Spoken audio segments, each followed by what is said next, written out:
ETF index mutual funds నేర్చుకుని stock మార్కెట్లో రాణించాలనుకుంటున్నారా? వెంటనే ఈ నెంబర్కి కాల్ చేయండి.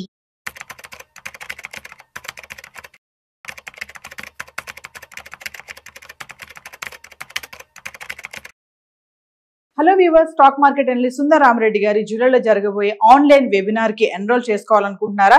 ఎస్ఐపి ప్లాన్ కానీ, ఫైనాన్షియల్ ప్లానింగ్ కానీ, మరి రిటైర్మెంట్ ప్లాన్ ఎలా చేసుకోవాలి, కిడ్స్ ఉన్నారు, కిడ్స్ కి సేవింగ్ స్కీమ్స్ కానీ, ఇలాంటి డీటెయిల్స్ అని తెలుసుకోవాలనుకుంటున్నారా? మరి ఫీజు వచ్చేసి 4444. మరి కింద కనిపిస్తున్న నెంబర్ కి కాల్ చేసి రిజిస్ట్రేషన్ చేసుకోండి. నమస్తే, welcome back to Suman TV. ప్రస్తుతం మనతో పాటు ఉన్నారు stock market analyst Sundar Rama Reddy గారు. నమస్తే సార్. సార్, చాలా మందికి ఫైనాన్షియల్ ప్లానింగ్ చేసుకోవడం రావట్లేదు. ఇప్పుడు సపోజ్ ఎగ్జాంపుల్ ఒక 60,000 శాలరీ ఉన్న పర్సన్ ఒకలే ఇన్కమ్ జనరేట్ చేస్తున్నారు, హౌస్ వైఫ్, ఇద్దరు పిల్లలు, రెంటెడ్ హౌస్, పిల్లల్ని ఎడ్యుకేషన్ చేసుకోవాలి, ఓన్ హౌస్ కూడా లేదు, ఒక కార్ లేదు, ఏమీ లేదు. వాళ్ళకి ఫైనాన్షియల్ ప్లానింగ్ వేసుకోవాలి అంటే ఎలా కేటగరైజ్ చేసుకోవాలి వాళ్ళ బడ్జెట్ ని? ఫస్ట్ ఏంటంటే ఇంట్లో ఎంత ఖర్చు ఉంది మీరు లిస్ట్ అవుట్ చేయాల్సి ఉంటుందండి. మొత్తం ఎంత ఖర్చు పోతుంది, ఖర్చు నెసరీ కాకుండా అన్నెసరీగా ఏమి ఖర్చు పెడుతున్నారో వాటిని వరకు మనం డిస్కస్ చేయడానికి ఛాన్స్ ఎక్కువ ఉంటుంది. మీరు ఖర్చులు రాయలేదు అనుకోండి, మనకు అది తెలియదు అనమాట. చాలా వరకు ఏంటంటే మనకు తెలియకుండా జొమాటో ఆర్డర్ ఇస్తారు, ఎమోషనల్గా ఆకలి అవుతుందని చెప్పేసి మనం పట్టించుకోము. అవన్నీ లెక్క చూసుకుంటే మంత్లీ తర్వాత చూసుకున్నాం అనుకోండి, 10 మాటలు జొమాటో ఈజ్వల్ టు ట్రిప్కి 150 రూపాయలు ఈజ్వల్ టు అవే ఇంత అవుతుంటాయి. అట్లా ఎమోషనల్ కాకుండా ఒక ప్లాన్డ్గా నువ్వు మొత్తం కనుక డాక్యుమెంట్ కానీ చేసుకుంటే మీ దగ్గర యాప్లు దొరుకుతాయి, ఎక్స్పెండిచర్ యాప్లు దొరుకుతాయి. డైరెక్ట్గా మీరు ప్రతి ఎక్స్పెండిచర్ దాంట్లో లోడ్ చేస్తా ఉన్నాను అనుకో, ఖర్చు పెట్టినప్పుడల్లా అదే చెప్పింది లెక్క ఎంత ఈ మంత్ అని. ఓకే, సో ఆ యాప్లో మొత్తం ఇన్స్టాల్ చేసాం అనుకోండి, మీకు అర్థమైపోద్ది ఎక్కడెక్కడ ఖర్చు అవుతుంది, ఎలా ఖర్చు అవుతుంది. లేదా మాన్యువల్గా ఎక్సెల్ షీట్లో సరే ఈవినింగ్ రోజు లెక్క రాసుకుని సరిపోద్ది. ఈ రోజు ఎంత ఖర్చు అయింది నాకు గుర్తొచ్చినందుకు మొత్తం డాక్యుమెంట్ చేసాం అనుకోండి. ఫస్ట్ ఏంటంటే అన్నెసరీ ఎక్స్పెండిచర్ ఎక్కడ వెళ్తుంది దాన్ని కట్ చేయాలి. ఎందుకంటే మీరు చెప్పిన లెక్కలో 60,000 రూపాయలు ఇద్దరికి స్కూల్ ఎడ్యుకేషన్ ఉన్నారు, ఆ ఇద్దరి పిల్లల స్కూల్ ఎడ్యుకేషన్ సిరోక 5,000 లెక్కేసుకుంటే, చిన్న స్కూల్ నేను చెప్పేది చిన్న స్కూల్ సిరోక 5,000 వేసుకుంటే, ట్రాన్స్పోర్టేషన్ సిరోక 2,000 వేసుకుంటే వాళ్ళకే నీకు 15,000 దాకా పోతుంది పర్ మంత్. మళ్ళీ ఇంటి రెంటల్ హౌస్ లో ఉంటున్నారు, రెంట్ ఒక 15,000 వేసుకుంటే 30,000 వెళ్ళిపోతున్నాయి. టోటల్ శాలరీలో 50% వేసిపోయింది. ఇక మీకు ఓన్లీ 30,000 ఉన్నాయి. ఇక మళ్ళీ ఫుడ్, ఇటీకి, క్లోత్స్కి, వీటన్నిటికి లెక్కేసుకున్నాం అనుకోండి, సేవింగ్ చాలా టఫ్ అవుద్ది. అందుకని ఫస్ట్ ఏంటంటే వాళ్ళు చేయాల్సిందల్లా ఎక్స్పెండిచర్ ఎంత అవుతుంది ఇంటికి, అందులో అన్నెసరీ ఎక్స్పెండిచర్ ఎంత ఉంది దాన్ని కట్ చేయాలి. రెండోది, రెంట్ కనుక ఎక్కువ అవుతుంది అనిపించింది అనుకోండి, డబుల్ బెడ్రూమ్లో ఉంటే సింగిల్ బెడ్రూమ్ షిఫ్ట్ అవ్వండి. ఇల్లు ఎంత ఎక్కువ ఉందని దాన్ని బట్టి రిచ్ ఉండదు, ఎంత కంఫర్ట్గా ఉన్నదాన్ని బట్టి రిచ్నెస్ ఉంటుంది. కాబట్టి మీకు ఇల్లు ఒకళ్ళు ఎక్కువ సేవ్ అవ్వటం లేదనిపించేస్తే డబుల్ బెడ్రూమ్ నుంచి సింగిల్ బెడ్రూమ్ షిఫ్ట్ అవ్వండి. మూడోది, ఇన్కమ్ పెరిగే ఛాన్స్ ఏదైనా చూసుకోండి. స్కిల్ ఇంప్రూవ్మెంట్ ద్వారా ఇన్కమ్ పెరుగుతుంది. లేదు అంటే పార్ట్ టైం జాబ్స్ లేదా ఈవినింగ్ టైంలో అడిషనల్ వర్క్ చేయడం ద్వారా, లేదా ఏదైనా ఎంటర్ప్రినర్గా ఏదైనా బిజినెస్ స్టార్ట్ చేసి చేయొచ్చు. రెండోది, అట్లా కూడా అవటం లేదు, ఇంట్లో స్పౌస్ ఖాళీగా ఉంటుంది ఏంటి, ఆమె ఎడ్యుకేటర్ అనుకోండి, ఆమెకి ఏదో ఒక జాబ్. ఎందుకంటే కిడ్స్ ఇద్దరు స్కూల్కి వెళ్తున్నారు ఆల్రెడీ, ఆమె ఇంపార్టెన్స్ ఇంతకుముందు అంత లేదు, ఇప్పుడు టైం ఉంటుంది. కాబట్టి ఆమెను కూడా జాబ్ పంపించడం ద్వారా, లేదా ఏదైనా హోమ్ బేస్డ్ బిజినెస్ ఏదైనా స్టార్ట్ చేయడం ద్వారా ఎంతకంత ఇన్కమ్ జనరేట్ అవుద్ది కదా. ఈవెన్ ఆ టైంలో మంత్లీ ఈవెన్ 5,000 వచ్చినా సరే ఎక్స్ట్రా ఉంటుంది, నీకు 25 years తర్వాత 1 రూపాయలు ఫామ్ అవుద్ది. ఈ 5,000 రూపాయలు రావట్లేదు అనుకోండి, 25 years తర్వాత ఇదే లైఫ్ కదా, ఇంకా ఇదే లైఫ్. అందుకని మీరు ఎంత ఎక్కువ మనీ సేవ్ చేయగలిగే, ఆ సేవింగ్ తీసుకెళ్ళేసి ఎంత త్వరగా మీరు ఇన్వెస్ట్మెంట్ చేయగలిగితే, ఎక్కడైనా సరే 20% అని అబోవ్ వచ్చే చోట కనుక ఇన్వెస్ట్ చేయగలిగితే ఈ మనీ గ్రో అవుతూ ఉంటుంది అనమాట. ఓవర్ పీరియడ్ ఆఫ్ టైంలో మీ ఇంట్లో 2 ఇన్కమ్ వచ్చినట్టు ఉంటుంది అనమాట. ఎప్పుడైతే మీకు మ్యూచువల్ ఫండ్లో ఒక 50 లక్షల కార్పస్ చేరిద్దో, అప్పుడు ఎంచక్క ఈ డబ్బు మీ శాలరీ ఎంత వస్తుంటుంది అనమాట.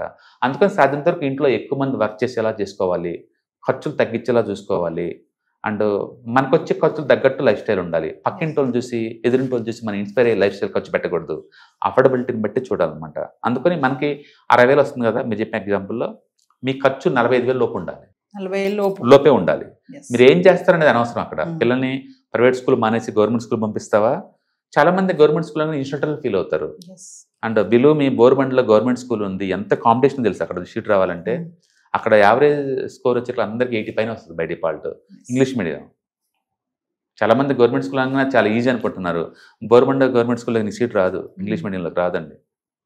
అందుకని మనకున్న లైఫ్ స్టైల్లో సాధ్యంత వరకు పిల్లలకి మంచి క్వాలిటీ ఎడ్యుకేషన్ ఇవ్వాలి, అందులో డౌట్ లేదు. బట్ అదే టైంలో మనం మనీని కూడా ఆప్టిమైజేషన్ చేసుకోవాలి. మంచి స్కూల్లో తక్కువ రేటుకి వచ్చే చోట చూసుకోవాలి. అండ్ ట్యూషన్స్ మానేసి మనమే చెప్పుకునేలాగా ఉండాలి. ఇంట్లో ఎవరైనా ఖాళీగా ఉంటుంటే వాళ్ళ చేత వర్క్ చేయించుకోవాలి. మన స్కిల్ ఏమైనా అండర్ యూటిలైజేషన్ అవుతుందేమో అని చెప్పేసి దీన్ని ఇంప్రూవ్ చేసుకొని ఎక్కువ మనీ వచ్చేలా చూసుకోవాలి. అందుకని ఇన్కమ్ పెంచుకోవటం అనేది ఫస్ట్ కోర్ కాన్సెప్ట్. తర్వాత ఖర్చులు తగ్గించుకోవటం అనేది సెకండ్ కాన్సెప్ట్. మూడోది ఎంతకంత సేవ్ చేసుకుంటే ఇన్వెస్ట్ చేయడం మూడో కాన్సెప్ట్ అనమాట.